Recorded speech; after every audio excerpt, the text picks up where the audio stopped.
কি হবে আমাদের মরার পরে? আমরা তো দুনিয়ার প্রেমে পড়ে গেছি। আকিরাতের কথা ভুলে গেছি মৃত্যুর পরে আমাদের জন্য আরেকটা দুনিয়া যে অপেক্ষা করছে।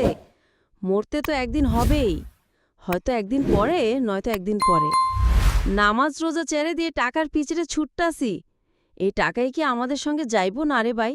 এই টাকা সঙ্গে যাইবে না।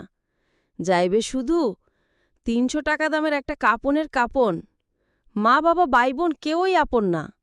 আজকে যদি দম পুরাই, আজকেই তোমাকে তোমার পরিবার ওই ৩.৫ হাত মাটির তলে রেখে আসবে।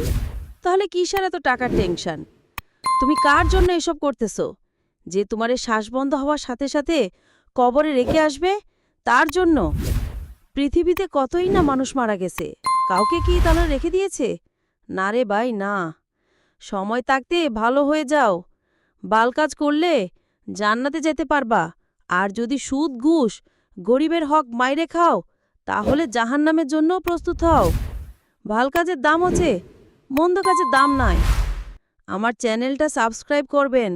আমি AI নিত্য নতুন ভিডিওর জন্য অপেক্ষা করুন। আমার ভিডিওতে